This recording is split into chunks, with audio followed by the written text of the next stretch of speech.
అందరికీ నమస్కారం అండి. మాది శ్రీకాకుళం జిల్లా అండి, బూర్జి మండలం. నేను ప్రకృతి వ్యవసాయ రైతును.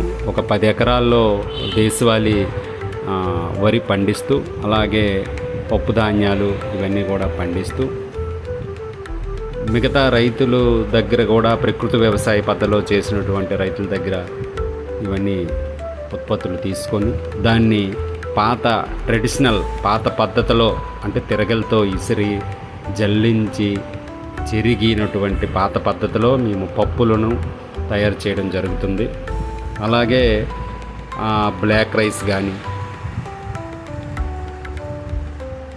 రెడ్ రైస్ అలాంటివి పండించి ప్రాసెసింగ్ చేయడం జరుగుతుంది. అలాగే నువ్వుల్ని పాత పద్ధతిలో మేము దంచి దాన్ని కడిగి ఆరబెట్టి మళ్ళీ ఆయిల్ తీయడము, అలాగే నువ్వుల్ని అమ్మడం కూడా చేయడం జరుగుతుంది.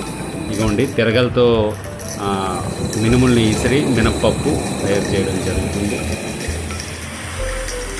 ఒక 50 మంది నుంచి 60 మంది రైతుల దగ్గర ఈ ప్రకృతి వ్యవసాయ ఉత్పత్తులు తీసుకొని మేము ప్రాసెసింగ్ చేయడం జరుగుతుంది. ఇలా ప్రాసెసింగ్ చేయడం జరుగుతుంది పాత పద్ధతిలో.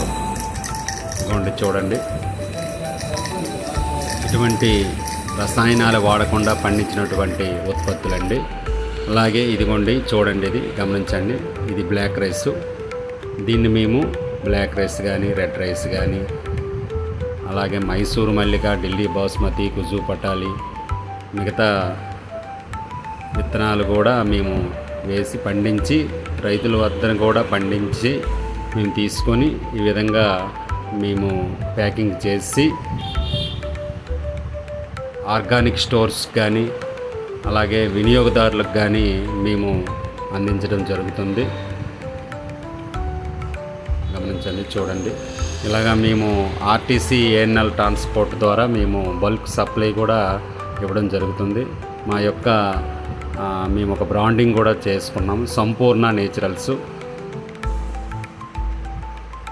ధన్యవాదాలు.